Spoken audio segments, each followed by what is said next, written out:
Part 2 tayo ng day 1 sa second week ng impeachment trial na itong si Vice President Sara Duterte dyan sa Senado. Isang like at isang subscribe. Masaya na ho tayo dyan at sa mga gusto sumali sa ating community, yung join button nandyan lang ho sa baba. Hindi pa ho natin na-reset ang ating scoreboard. Yan ho ang naging score ng defense at prosecution doon sa ating naunang video. Hindi nyo pa ho napanood yun kung paano binalagbag nitong si Atty. Vinlua, nitong si Erwin Tulfo. Ewan ko ba? Ito ay si Rapi Tulfo pala. Ewan ko ba dito kay Rapi Tulfo? Pati ba naman yung paraan, kailan magpipresenta ng witness at defense, pinapakailaman na. Ito mga kababayan, i-reset muna natin to. I-reset muna natin to mga kababayan. Reset muna natin. Reset. Yo! Okay. Tuloy na ho natin itong impeachment. Yo! What relation, if any, do those videos have, portions of the videos have, with the video you mentioned earlier? That's the same video I mentioned, Your Honor. Okay, thank you so much. Let's proceed. Attorney Lotoc now. After you discovered these previous statements by the Vice President, what happened next, if any, in relation to the investigation you conducted on the Vice President's statements on November 23, 2024? Bayan. Yes, Your Honor. We have also discovered reactions from the recipients, specifically from the President himself, the Speaker of the House, relevant government agencies tasked to secure the life of the President and the national security, Okay. Your Honor. Thank you so much. You know, Mr. Vitas, let's focus on the President kasi it's his head. Ulo ng Presidente, yung gustong tanggalin ng Vice President. Let's focus on the Para saan pa meron siyang meron siyang PSG, di ba? Meron siyang pangsariling gamit, pambihira. President. Oh, Now, umay. what did he say again in particular? Yan, ulitin mo lang. If I may- Ulitin mo lang yung sinabi Refer niya. to my notes, sir. Your Honor, You may do so. Thank you, Your Honor.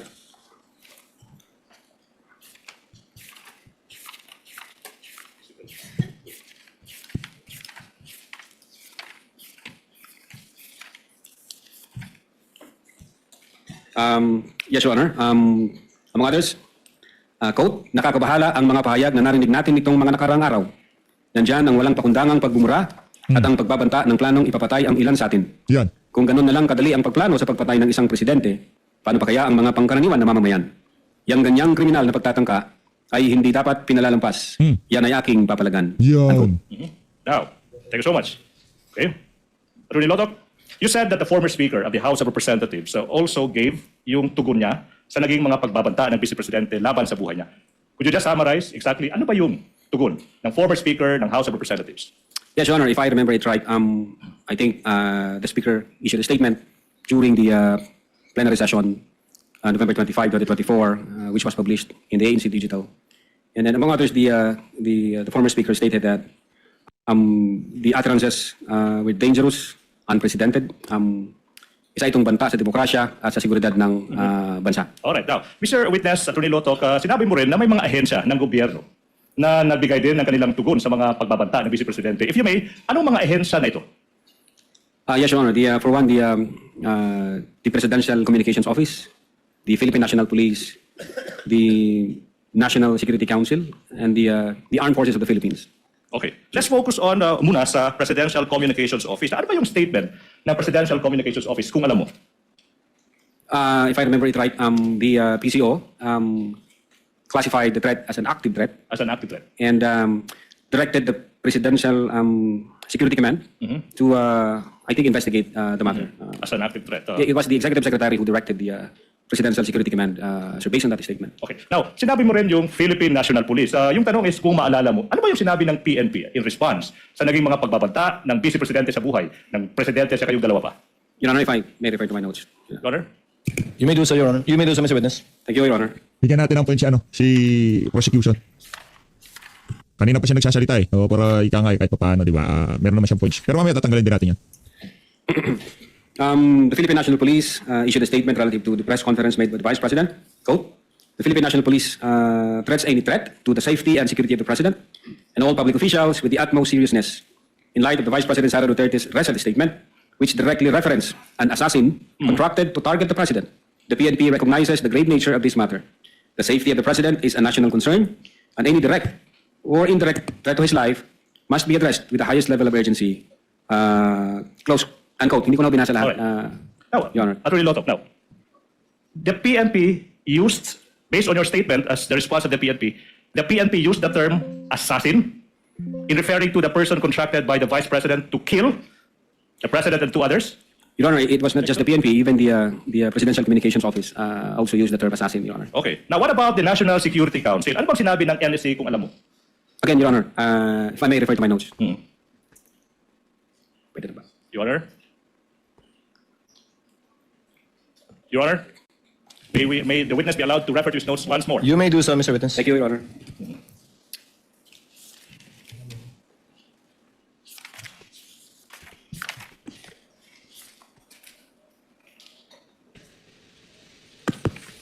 Ito naman si Atty. Lotoc, para naman di kayo nag-practice. Ang tagal mo naman tumingin dyan sa notes mo. Ang tagal yung nagpa-practice, di ba? Last year pa lang nagpa-practice na kayo dyan sa Injustice Committee. Hanggang ngayon ba naman ang dami mo pa rin kahartihan. Kung alam mo na rin naman yung sasabihin mo, kung sa ulado mo na, wag ka tumingin sa notes mo para ipakita na wala kayong practice na ginawa. Nag-practice kayo ng prosecution, di ba? Your Honor, the question was about the statement of the NSC, right? Yes. Oh. Sagot. Quote, the National Security Council considers all threats to the President of the Philippines as serious. Any and all threats against the life of the President shall be validated and considered a matter of national security, unquote. Okay. Now, sinabi mo rin na yung Armed Forces of the Philippines or AF ARM. Parang ano sila, ARM. Talagang, pambihira naman talaga to si Atty. Atty. Hindi ko lang pangalan. nagbigay din ng kanilang response sa naging pagbabanta ng Vice Presidente. Kung alam mo, tsaka kung maalala mo, ano ba yung sinabi ng Armed Forces of the Philippines? Same, Your Honor, if I may refer to my notes.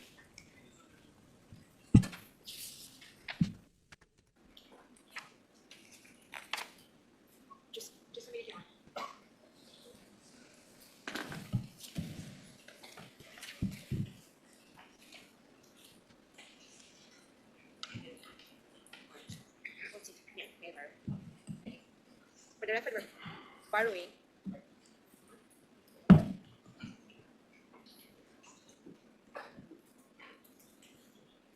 Just for the record. For orderly proceeding, Your Honor, please, I think it's proper for attorney season to ask to be recognized first. Yes, Your Honor, we will do that. If I may be recognized, Your Honor. Depends. What is the pleasure of Attorney Counsel for Respondent Attorney Season? We'll just state an observation on the Your Honor, notes. I think Counsel, we Be agreed recognized first. that only one counsel shall speak insofar as the presentation of a witness is concerned. This was objected to by the counsel for respondents, even if it was asked for by the counsel for the prosecutors. Your Honor, for We will do the that, Your record, Honor. we are not objecting, but for a properly proceeding, attorney season. Counsel, it's okay. The chair will make a ruling. Attorney Vinluan can Thank you. handle Thank you, that Your Honor. with your permission, Attorney Season. Your Honor, I'd just like to share the observation that the witness is reading from notes, from his notes and not directly from the document that he identified. Pambihira. Yan yung sinasabi ko. O, nagka-endot-endot na naman. Nabisto na naman kayo. 2 points, 2 points. 3 points yan para sa defense. Di ba? Wala kayong lusot. Magkakaalaman at magkakaalaman. Meron pa kayong nalalaman na, tawag dito, kasi yung mga minarkahan nila, di ba? Yun yung mga ebidensya. Tapos mabasa ka lang pala sa notebook mo. Lang nga ka. Ito talagang mga taga-prosecution na to. Linoloko nila sa bayan ng Pilipino sa bagay. Ang dahilan lang naman ho niyan, para masiraan tayo ng loob na hindi na iboto si VP Sara sa 2028. Nasa likod naman ng impeachment, yung mga mastermind sa pagnanakaw dyan sa mga maanumalyang flood control project. Kaya hindi ho natin pwede paniwalaan yan. Kahit anong ilatag nila dyan, kahit si Tistig, kahit si Donald Trump pa iupo nila dyan. Hindi ho magbabago ang isip na sambayan ng Pilipino, ang mga kababayan natin dito sa PH Update, na si VP Sara ang 2028, na siya ang boboto nating presidente sa 2028. Tapos ang usapan. Kaartihan. And if I may reply to that, Your Honor, to that non-issue, Your Honor, if I may. Yes. Your Honor, there's nothing. Yes, counsel for the Your prosecutor. Honor, wala po sa rules na kailangan na yung tugon ng isang witness, sinabi niyang notes, dapat based sa dokumento. In fact, Your Honor, please, yung iniisip ng ating rules, yung mga notes na ginawa mismo ng witness. For the public, if you're interested, you may look at Rule 130, Section 16 ng Rules of Court. Andun yun, po pwedeng tingnan ng isang testigo yung notes na ginawa niya. Rule 130, Section 16, Your Honor, please. Before I recognize counsel for respondent, Senator Judge Lacson, what is your pleasure, sir? Thank you, Mr. Presiding Officer. This is relevant to the discussion. The gentleman may proceed, and he has 2 minutes. Yes. You requested to refer to your notes, a number of times during your direct examination. Ang tanong ko, are you referring to an investigator's notes or notebook, or simply notes? No, Your Honor, during the investigation, I have copies of the affidavit of investigation Okay. that we have. Yeah, I asked that question because my understanding of an investigator's notes or notebook to be credible and may even be used as part of the examination or evidence in chief. See? Yan pa lang ho mga kababayan, makikita na natin yung bias ng mga senador. Tapos gusto nila tayong manonood, tanggapin lang natin ang ganun-ganon na lumalabas sa mga bunganga na ilinalatag ng mga taga-prosecution diyan sa impeachment na yan. Kaya naman, kung itong si Ping Lacson, kaya niyang magpakabayas diyan sa impeachment na yan, ano pa kaya tayong mga ordinaryong Pilipino na ngayon pa lang sabihin na natin na si VP Sara presidente namin. Kahit anong ilatag nyo, hindi na magbabago isip namin. Kahit sinong paupuin nyo diyan, kahit anong pang sabihin nilang testimonya, ebidensya, kahit paharapin nyo pa yung di umano binayaran diyan ni VP Sara kung mapapaharap nyo, hindi magbabago. Ang aming desisyon na si VP Sara ang presidente sa 2028. Para magkaalaman lang tayo, baka nag-expect pa kayo At least dito sa PH Update, hindi na kayo mag-expect na may maliligawan pa kayo. Hindi na. Tapos na. Di ba? Kahit na, yun ang kondisyon ko. Kahit na paupuin nyo pa dyan sa witness stand, yung di umano binayaran ni VP Sara, hindi pa rin magbabago isip ko na siya ang susuportahan ko sa 2028. Tapos ang usapan. Yung mga senator judges pwedeng maging bias. Tayong mga ordinaryong Pilipino, dapat ano tayo, wala tayong kabayas-bayas. Dapat kung anong paninirang gawin nila kay VP Sara, ganun na lang natatanggapin. Pero sila ang mabayas. Kakapal na mukha nyo. Authenticity and purpose and the rule of evidence is that the contest therein were written on the exact dates Alam mo, when the subjects of those notes actually happened. meron ka pa Ito yung ginawa niyo mismo. Kala mo. Yes, Your Honor, during Thank the you. investigation. Thank you for the clarification. Thank you, Senator Judge Lacson. Noted and entered into the records. Counsel for respondent, what is your pleasure? Your Honor, that was your manifestation, Your Honor. We just want to put it for the record. There being no objections, some witness may proceed and answer, or counsel may proceed with his questions. The Armed Forces of the Philippines. Ano sinabi ng Armed Forces? Are we done? Not yet. Okay, so Yeah, if I may, Your Honor. Yes. Witness may continue to answer. Thank you, Your Honor. On November 23, 2024, General Romeo S. Browner, Chief of Staff of the Armed Forces of the Philippines, issued the following statements. Quote, the Armed Forces of the Philippines is a professional organization focused on its mandate to protect the people and the state. Our personnel are loyal to the Constitution and the chain of command, unquote. Hindi ko na binasa lahat, sir. okay, now, after you and your team discovered these responses, Attorney Lotoc, what happened next, if any, kung meron man, tsaka kung alam mo, in relation sa investigation nyo, sa mga statements ng Vice President on that day, November 23, 2024? We issued subpoena to the media personalities present during the online press conference of November 20. Ano ho ito ha? Ang plano ho ng prosecution dito 7 months. 7 months ho ito. Ang gusto ho nila sa loob ng 7 buwan, ito lang pag-usapan natin. Tapos pagkatapos nito, syempre halalan na. Yung mga kabalbalan ng administrasyon na to, talagang makakaligtaan, mapagkikibit-balikat na lang. Ganun na lang. Ang gusto nilang mangyari dito. Pero hindi ho natin papahintulutan yan. Gaano ba karaming nalubog sa baha sa nagdaang bagyong Inday? Pambira, pati pangalan ng bagyo, ipapangalan kay VP Sara. Diba? Para kahit paano, doon na lang sa pangalan ng bagyo, may dadivert pa natin. Sira ulo mga to. Yung diversion, yung kabalbalan, talagang kitang-kita ho sa lahat ng aspeto ng administrasyon na to. Kaya naman, pagkatapos ng administrasyon na to, pag naging presidente, nako, talagang may kalalagyan kayo lahat. Lintik lang ang walang ganito, mga buwisit kayong mga walang nga kayo. 23-2024. Kalalagyan talaga kayo. For them to appear on December 4, 2024, sir.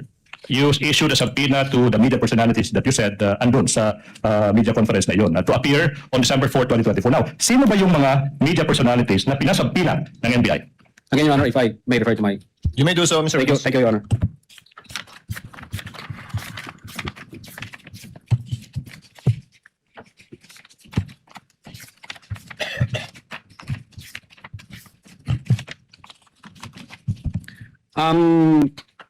First to the late Mrs. Aiden Reyes of the Philippine Daily Inquirer, and then to Red Hor, Marky J. Mendoza of the Manila Times, Bons Magsambol of Rappler, Ana Rosario Malindo Uy of the Manila Times, Jason Rubrico of the SMNI, and Mikael Flores of the Reuters, Your Honor. Okay, now, Mr. Witness, yung tanong now is, ba't kailangan isubpoena ng NBI? Itong mga media personalities na ito na mag-appear sa NBI sa araw na yun, December 4, 2024. Your Honor, they were there during the online press con, and they participated the press conference. So, ang tingin namin meron silang personal knowledge kasi nandoon sila at nag-participate po sila, kaya we deemed it proper to issue subpoena on them. Your Honor. Now, so you said na they were subpoenaed to appear on December 4, 2024 in the NBI. Now, what happened on that day, December 4, 2024, if any, and if you know, in relation to the investigation you conducted? The agent on case reported to me that Mr. Reyes and I think Mr. Magsambol appeared before the Office of the Cybercrime Division and participated in the process of the interview, sir. Now, how do you know? How do you know that these two individuals, at least, si Dempsey Reyes, again, may his soul rest in peace, and Magsambol appeared before the NBI on that day, December 4, 2024? Yes, Your Honor. Aside from the fact that the agent on case reported that to me, he showed to me the minutes of meeting wherein the signatures of the late Mr. Reyes and Magsambol were affixed on it, Your Honor. Okay. May nakapirma ho sila doon sa minutes of meeting, sir. All right, now, thank you so much, Attorney Lotoc. Now, Attorney Lotoc, you said that your team interviewed members of the media. You issued subpoena to them and they appeared. Now, what else happened, if any, in relation to the investigation you conducted? We issued subpoena ad testificandum to the Vice President herself to shed light in the investigation we are conducting, sir. So you're telling the public that you, NBI, also issued a subpoena to the Vice President? Yes, Your Honor. Answered, Your Honor. Okay, now, proceed, Your Honor. Now, what proof, if any, do you have that, in fact, the NBI issued a subpoena addressed to the Vice President? We have copy of that subpoena ad testificandum dated November 25, 2024, sir. Now, kung yung subpoena na binigay ng NBI sa Vice Presidente may petsang Nobyembre 25 taong 2024 ipapakita sa iyo, makikilala mo ba yung dokumentong ito? Opo. Now, we are now in the process of presenting to you a subpoena ad testificandum dated on even date December 25, 2024. That Counsel for the is, parties are authorized to approach and so give the much. document. for the record, this is previously marked as Exhibit P Roman numeral 4-4 for the prosecution. Have you perused the same, Attorney Lotoc? Yes, Your Honor. Question, what relation, if any, does that document have with the subpoena you mentioned? This is the same subpoena I mentioned, sir. Thank you so much. So the NBI issued a subpoena to the Vice Your Honor, President. can he just make a comment? Counsel for the respondents recognized. Yep. Your Honor, maybe just put on record that Exhibit P-4-4 is a photocopy and it was not, the original or the certified copy thereof was not produced. We are ready to produce that. That's the next step we are supposed to do. We Noted. Please proceed. We have a copy of the certified true copy. We invite the defense to check the same for comparison, Your Honor, please.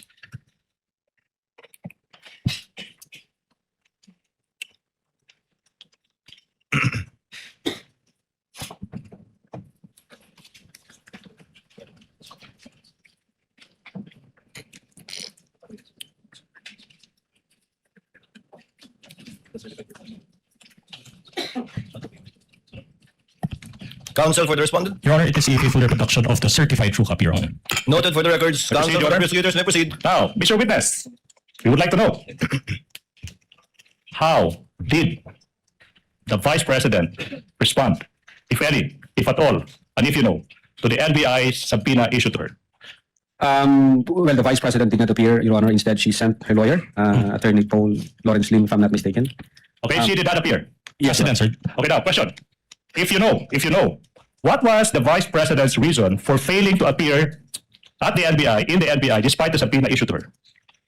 I think the Vice President, in effect, was saying there were office matters to tend to, so she cannot attend the scheduled subpoena date, sir. Office matters. Now, how did the respondent, the Vice President, inform you that she could not attend the subpoena because she was attending to quote, office matters, unquote?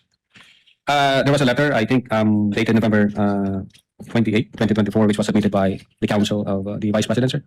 So the letter, December 20, 2024. Now, kung yung kopya ng letter na yan ipapakita sa iyo, ma-identify mo ba yung letter nito? Opo, Now, Your Honor. we're in the process of showing you a copy of the letter dated November 28, 2024. Counsel for the prosecutor may approach, as well as counsel for the respondent.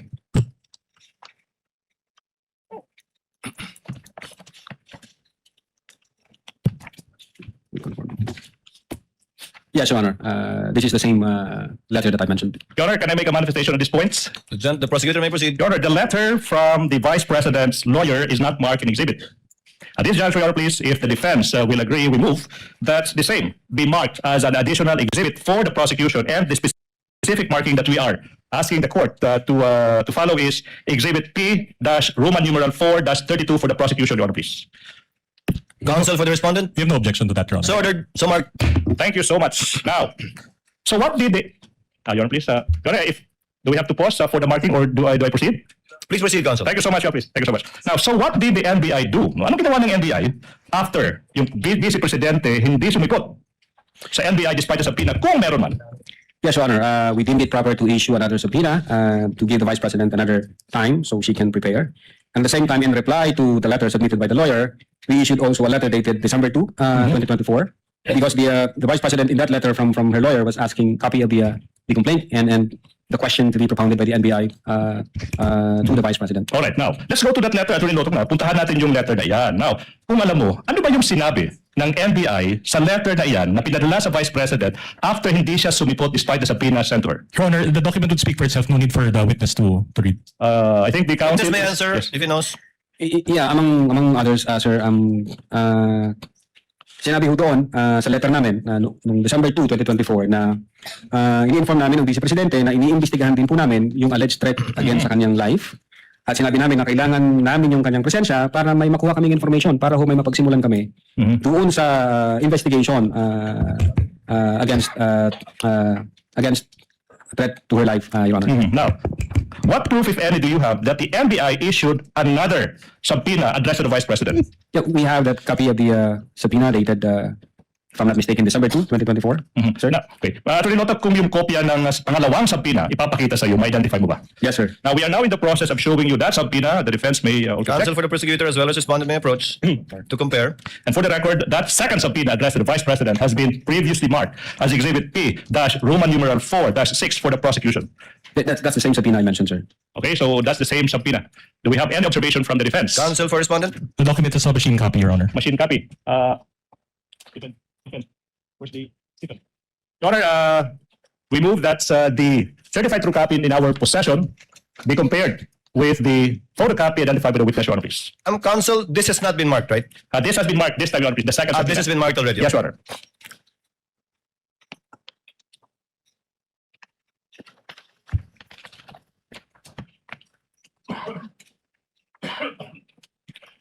Same observation, Your Honor, as the last document. Meaning it is a photocopy. It is the same as the photocopy of the copies are the same, but it is not original, just a photocopy of the original, Your Honor. That was certified. Wait, so I do not get it, Counsel. Your Honor, the other document that the prosecution is showing is a certified copy, Your Honor. So in other words, it is the same as the photocopy that was previously marked, Your Honor. But certified. Correct, Your Honor. Noted. thank you. You may proceed. Now, you also mentioned, Attorney Lotoc, yung isang letter, this time, it's dated December 2, 2024. Now, kung yung letter na iyan ipapakita sa'yo, ma-identify mo ba ito? Yes, sir. Now, we are in the process of showing you a copy of that letter that is previously marked as Exhibit P-Roman numeral 4-5, with submarking P-Roman numeral 4-5, small letter 8. May you peruse the same and answer the question after perusing the document, what relation, if any, does this document have with the one you mentioned? The same document that I mentioned, sir. Okay, thank you so much. Now, Mr. Witness, sa pangalawang subpoena, Your Honor, the document again is a photocopy, machine copy. Your Honor, we move that the certified true copy that we have in possession be compared with the photocopy that is marked in exhibit for the prosecution office. Counsel for respondent is instructed to so view the certified true copy and make the corresponding manifestation of their observation. Faithful reproduction of the certified copy, Your Honor. Noted. Thank you so much. Proceed, Your Honor. Now, Attorney Lotoc, ano ba yung naging tugon, kung meron man, tsaka kung alam mo, ng Vice Presidente sa pangalawang subpoena na inisyo ng NBI? Yes, Your Honor. The Vice President again did not appear, but instead central lawyer with another letter. Another letter. Yes, Your Honor. Submitted to the Office of the Cybercrime Division. Okay, now, kung alam mo, ano ba yung nilalaman ng letra niyan, yung pangalawang letter ng Vice President in response to the second subpoena ng NBI? If I remember it right, sinasabi doon we must state the obvious. The NBI is under the administrative supervision ng Secretary of Justice, who is an alter ego of the President, and the Executive Secretary is the chief alter ego. So, minarapat daw niya makinig sa kanyang counsel at hindi na mag-appear sa subpoena ng NBI, Your Honor. Now, kung yung, what proof, if any, do you have of that letter?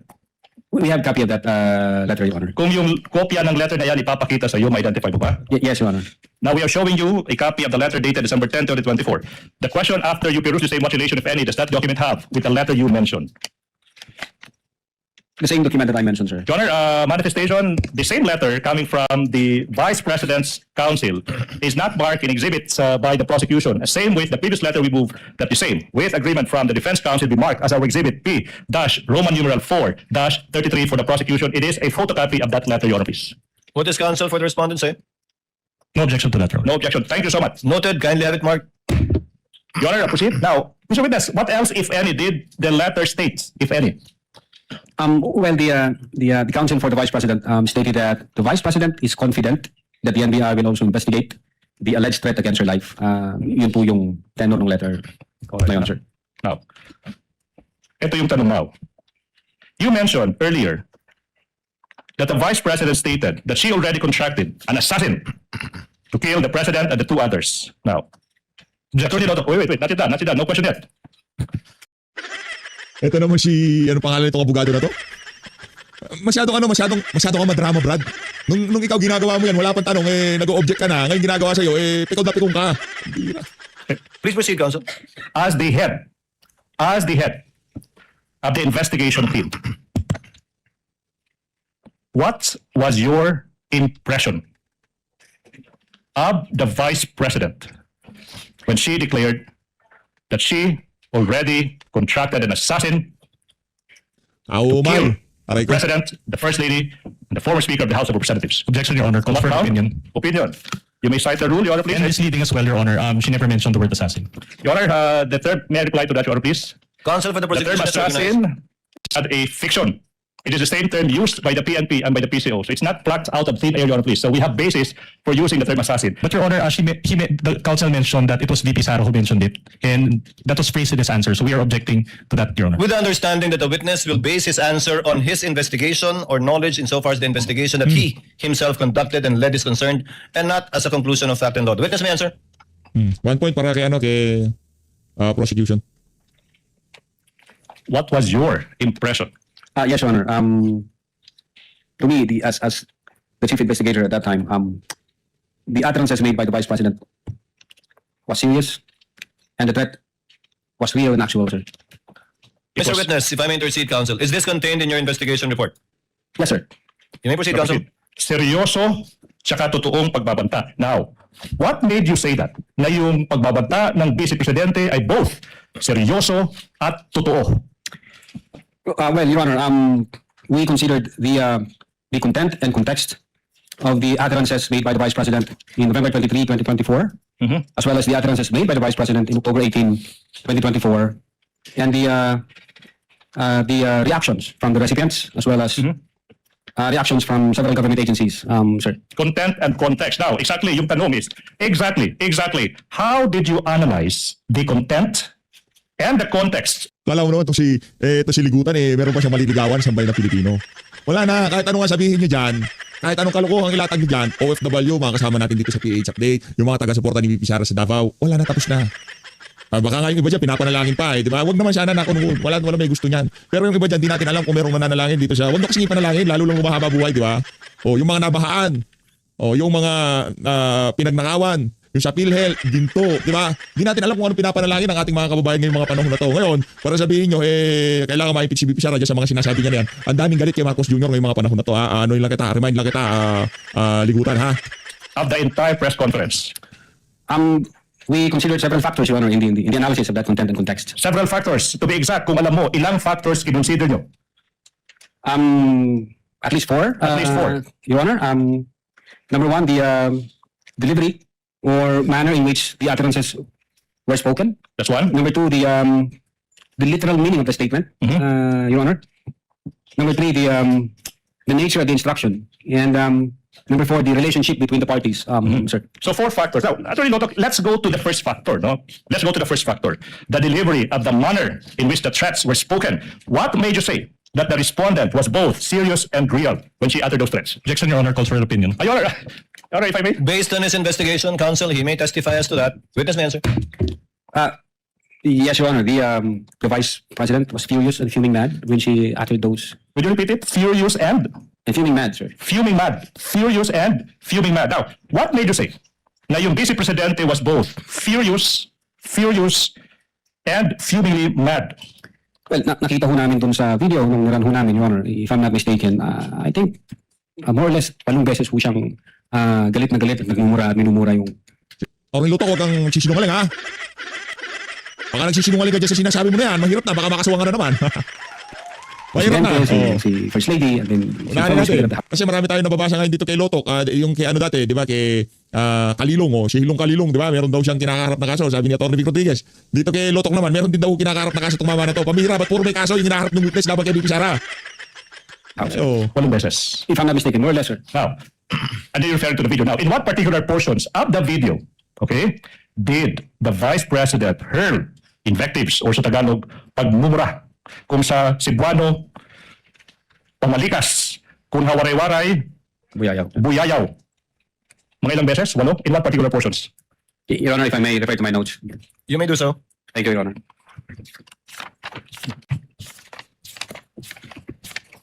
In the interest of time, Your Honor, please, while the counsels are doing that, I move that's the previously marked and identified Exhibit P, that's Roman numeral 4-10, which is the flash drive containing the video of the press conference, be unsealed in the presence of counsels from both sides. You may proceed. And then you may now answer, Mr. Witness, anong mga timestamps ba ito? Yeah, Your Honor, from timestamp 53 minutes to 27 seconds. and 53 minutes to 39 seconds. So 53 minutes, 27 seconds to 53 minutes, 39 seconds. The second timestamp, if you may. 54 minutes to 03 seconds and 54 minutes to 08 seconds. 54 minutes, 03 seconds to 54 minutes, 08 seconds. That's the second timestamp. What about the next timestamp, if you know? 55 minutes to 42 seconds and 56 minutes to 07 seconds. 55 minutes, 42 seconds to 56 minutes, 06 seconds. What about the fourth timestamp, if you know? 58 minutes to 38 seconds, up to 58 minutes to 47 seconds. 58 minutes, 38 seconds to 58 minutes, 47 seconds. What about the fifth timestamp, if you know? 1 hour, 02 minutes and 25 seconds. 1 hour, 02 minutes and 32 seconds, sir. 1 hour, 02 minutes to 25 seconds to 1 hour, 02 minutes, 32 seconds. What about the sixth timestamp, if you know? 1 hour, 05 minutes and 08 seconds, up to 1 hour, 05 minutes and 31 seconds. 1 hour, 05 minutes, 08 seconds to 1 hour, 05 minutes, 31 seconds. What about the last timestamp, Mr. Witness? 1 hour, 08 minutes and 43 seconds. And then 1 hour, 08 minutes and 54 seconds, Your Honor. 1 hour, 08 minutes, 43 seconds to 1 hour, 08 minutes, 54 seconds. Your Honor, we move that those 7 timestamps identified by the witness be shown in sequence, Your Honor, please. So ordered. Your counsel for the prosecutors will kindly give the flash drive to be unsealed by the witness, as witnessed by counsel for the respondents. Thereafter, for counsel of the parties to kindly accompany each other to the tech booth so that the USB may be played with respect to the specified timestamps of the witness.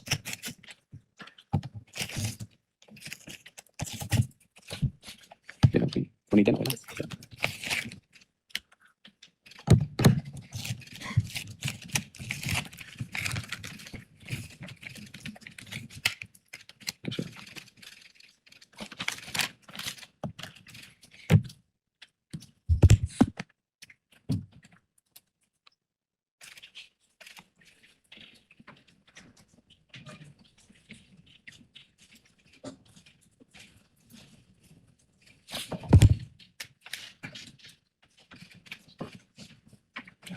Wala na, umay na sabay ng Pilipino, wala nang nanonood ng impeachment. Ano ba yan?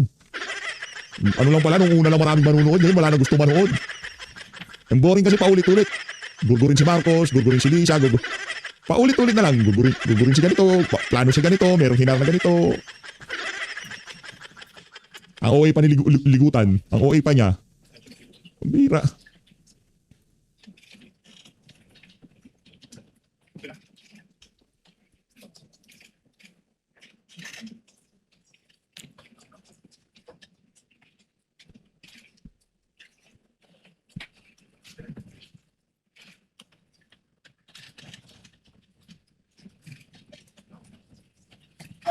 Ako. Utang ina ninyo. Repeat. Dapat makuha yung yung sensational talaga. Pambira naman. Sino ba nagpi-play na yan? Batukan mo nga. Sino ang corrupt? Yung mga congressman na yan na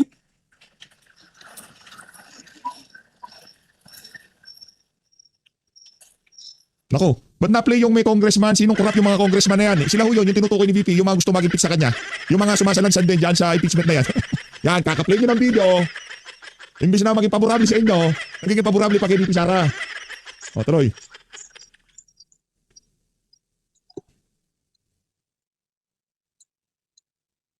Kalat, na keso taksin, keso corrupt, abusado. Utang ina ninyo.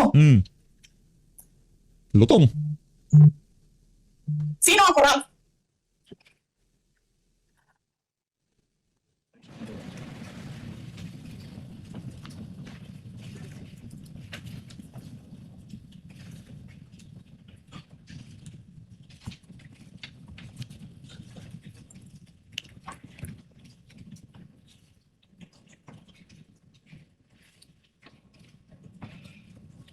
Itong ginagawa ko eh. Putang ina, hindi mo pala gusto ginagawa mo eh. Bakit mo sinisira pangalan ko? Joel Chua. Nako, Joel Chua, namura pa. O, Joel Chua. Oh, edi na isa, nabigyan ka ng isa, walang yan ha. Oh, namura pa kasi Joel Chua. Kaka-play nyo ng video. Oh, mga siraulo kayo. Namura tuloy si Joel Chua. Pambihira. Oh, sige, tuloy nyo.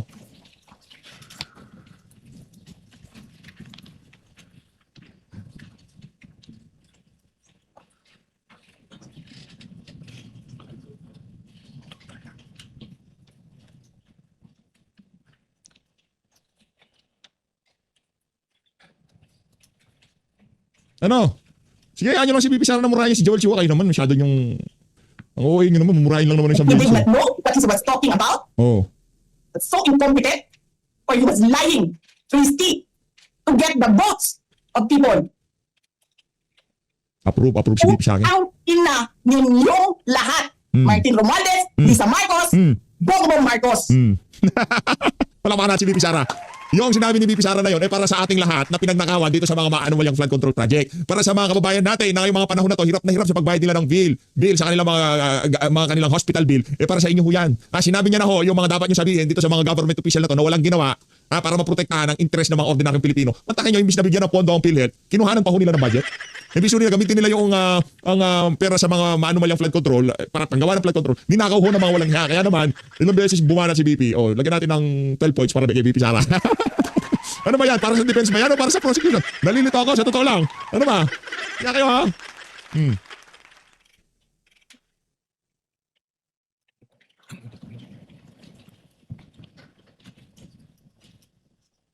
I think we have 2 more. Sige, play nyo lahat.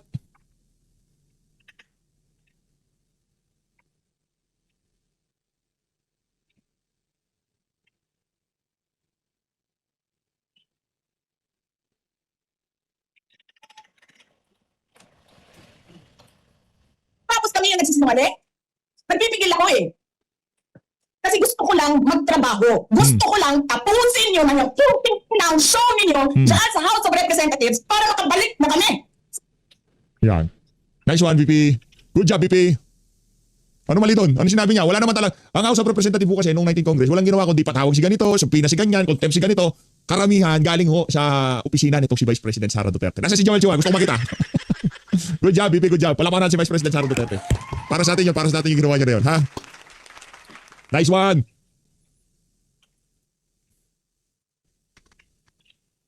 I think we have 2 more. Sige, play lang ng play. Ang ina ninyo. Yun. Tama I yan, think that VP. will be the last. Paulanan mo ng Sorry, buhay that will be mga the walang last. yan. Council, that's the 7 timestamps. Let me confirm. Attorney Magallanes. Okay, we have 1 more. We have 2 more, Your Honor, please. I was told we have 2 more time stops. Sige lang, play lang ng play. Wala tayong problema dyan. Play lang ng play. Martin.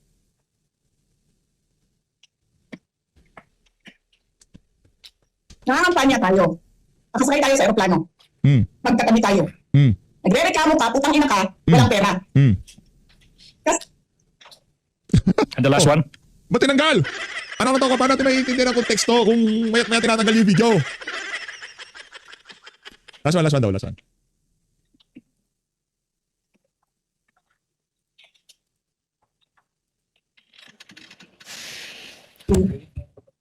Maalis naman ako sa presidential race, hindi pa rin ikaw ang presidente, king ina mo. Walang bubotos niyo. Please lang. Okay. Wala.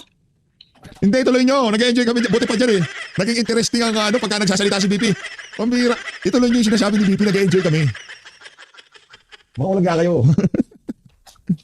So, Your Honor, those were the 7 timestamps, portions of the video where the Vice President hurled invectives and profanities. Now, the question is, may proceed, Your Honor?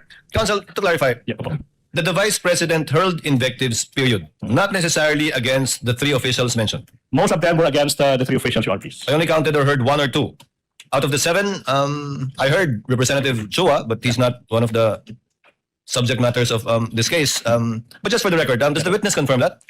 Out of the 7 timestamps, there are approximately 2 or 3 that mentioned either all 3 or 1 of the top officials. Would that be correct, Mr. Witness? I think more than that, sir, if you can see the context. Noted, noted. Louder. If I'm not mistaken, I think 5 times referring to either Martin Romualdez or Lisa Marcos or the president. The rest were either congressmen or a particular congressman. If I'm not mistaken, sir. Yeah. Council, you may proceed. Now, Mr. Witness, etong mga 7 timestamps kung saan nagmumura yung Vice Presidente, why is this a factor in classifying her threats as serious and real? Yes, Your Honor, it's very much factor. Because we want to establish the intent of the Vice President, and that intent is crucial in our investigation. We want to determine whether those utterances made by the Vice President were just a product of a temporary fit of anger, Was it just Ang tanong, may perjury case ka ba? Ang tanong lang naman, may perjury case ka ba? Papasagot ko natin kay... Ay, tuloy muna natin. spur at the moment, or were they really serious, actual, and real threat? So what was your conclusion? Your Honor. So what was your conclusion? Was it serious, real?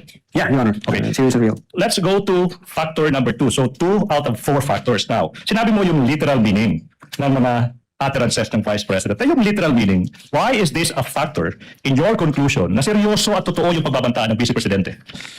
Yes, Your Honor. Klaro po dun sa utterances ng Vice Presidente. Even before the online press conference held on November 23, 2024, the Vice President had already contracted in person to kill the President, Lisa Marcos, and the former Speaker, Your Honor. Siguro, so the public will understand. I want you to answer in Tagalog mo. Ba't mahalaga sa inyo, sa investigasyon nyo, na yung pagkukontrata ng tao na papatay sa Pangulo at dalawa pa, nangyari ito bago pa man yung press conference? Ba't mahalaga sa investigasyon yan? Yes, Your Honor. Mahalaga po yan para sa amin.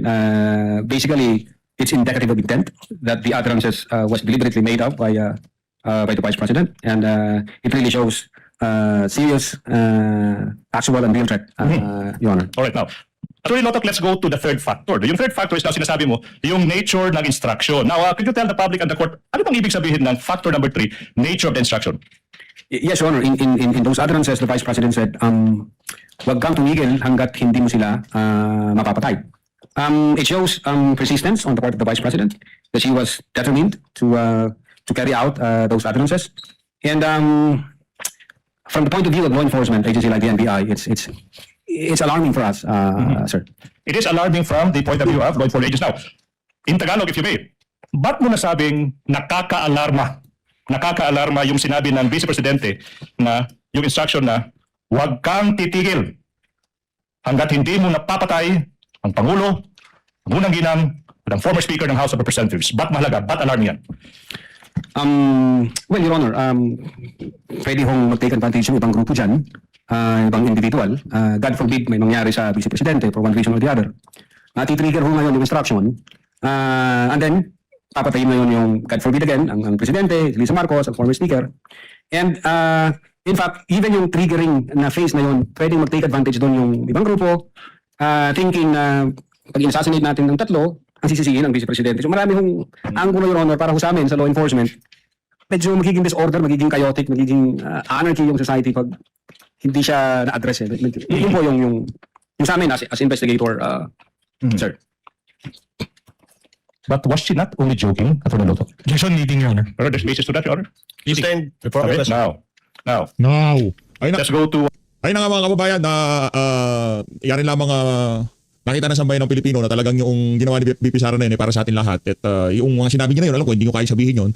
Kaya pinapalakpakan ko si BP Sara doon sa mga litanya niya na yun. Kasi kundi dahil sa kanya, hindi ka nga may papahatid dito kagaya kay Martin Romualdez, kay Lisa Renata Marcos, kay Marcos Jr., yung mga ganong klaseng litanya. So ladies, maraming salamat sa pag-support sa PH Update. Abangan niyo ho yung part 3 ng ating day 1 ng week 2 ng impeachment trial ni BP Sara Justice. Maraming salamat, mag-ingat po kayo lahat. Mahal natin Pilipinas.